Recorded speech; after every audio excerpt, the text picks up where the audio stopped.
NTH R22 బీటెక్లో అయినా దేంట్లో అయినా కానివ్వండి, ట్రిపుల్ ఈ 2-1లో ఎలక్ట్రోమాగ్నెటిక్ ఫీల్డ్స్ ఈఎంఎఫ్ అనే సబ్జెక్ట్ ఉంది. ప్యూర్గా డెరివేటివ్ ప్రాబ్లమేటిక్ సబ్జెక్ట్, థియరీ ఎక్కడో కొద్దిగా తగులుతూ ఉంటుంది. అయితే చాలామంది మ్యాథమెటిక్స్లో వీక్గా ఉన్న వాళ్ళు ఫెయిల్ అవుతూ ఉంటారు. అలాంటి వాళ్ళ కోసం కానివ్వండి, ఎక్కువ స్కోరు తెచ్చుకునే విధంగా ప్రిపేర్ అయ్యే టాపిక్స్ కానివ్వండి, ఎలా ప్రిపేర్ అవ్వాలి, ఎలా రాయాలి, వీటి గురించి ఇప్పుడు డిస్కస్ చేద్దాం. ముందుగా అయితే ప్లేలిస్ట్లను చెక్ చేసుకోండి. ఇంతవరకు ఛానల్ సబ్స్క్రైబ్ చేసుకున్నట్టయితే సబ్స్క్రైబ్ చేసుకోండి, వీడియోని లైక్ చేయండి, షేర్ చేయండి. మీకు ఏమైనా డౌట్స్ ఉంటే కాల్ మీ 4 ద్వారా కాల్ చేయండి. Telugu engineering education Telegram YouTube channel subscribe చేసుకోండి. ఇక జేఎన్టీయూ యూనివర్సిటీ అప్డేట్స్ ఛానల్ కూడా. ఇక టాపిక్లో వెళితే మొత్తం 5 యూనిట్స్ ఉన్నాయి కదా. యూనిట్ 1 స్టాటిక్ ఎలక్ట్రిక్ ఫీల్డ్స్లో మీకు ఇక్కడ షార్ట్ క్వశ్చన్స్, ఎస్ఐ క్వశ్చన్స్ ఉంటాయి. అయితే షార్ట్ క్వశ్చన్స్లో వచ్చేసరికి నాకు తెలిసి మీకు ఎలక్ట్రిక్ ఫీల్డ్ ఇంటెన్సిటీ అంటే ఏంటి అని అడుగుతాడు. లేకపోతే వచ్చేసరికి what is meant by potential difference, what is electric dipole, energy density అంటే ఏంటి, ఇవి అడుగుతాడు. ఇక ఎస్ఐ క్వశ్చన్స్ పరంగా చూసుకుంటే కూలుమ్స్ లా మీద ఇస్తాడండి. ఇక ఆ తర్వాత ఎలక్ట్రిక్ ఫీల్డ్ ఇంటెన్సిటీ డెరివేషన్ మీద ఇస్తాడండి. ఆ తర్వాత అందుట్లో electric field intensity due to point charge, line charge, surface charge, volume charge distributions ఏదో ఒకటి ఇచ్చేదానికి ఛాన్స్ ఉంటుంది.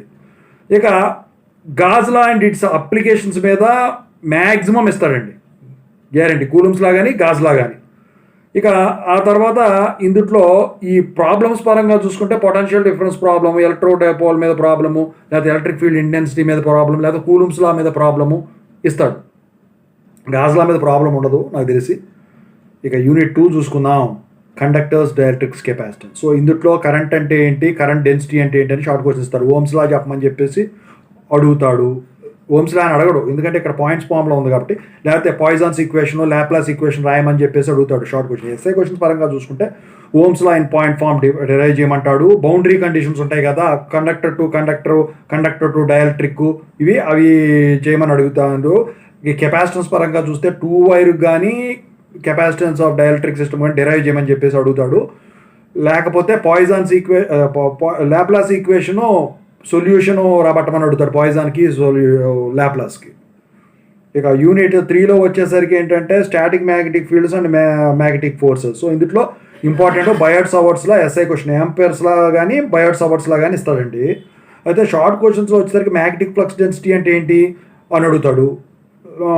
లేకపోతేనేమో ఫోర్స్ ఆన్ మూవింగ్ ఛార్జ్ మీద రాయమని చెప్పేసి ఈక్వేషన్ అడుగుతాడు. మ్యాగ్నెటిక్ సర్క్యూట్ కోఎఫిషియంట్ కప్లింగ్కి ఫార్ములా రాయమంటాడు. సెల్ఫ్ ఇండక్టెన్స్కి, మ్యూచువల్ ఇండక్టెన్స్కి డిఫైన్ చేయమంటాడు.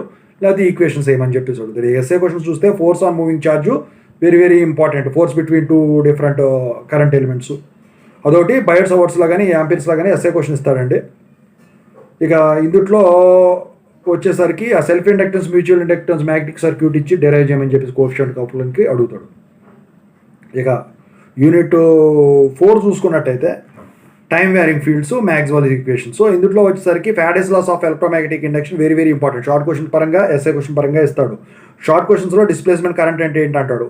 ఇక వచ్చేసరికి write the point form of Maxwell's equation అని చెప్పేసి అడుగుతాడు. లేకపోతే integral form of Maxwell's equation అని చెప్పేసి అడుగుతాడు.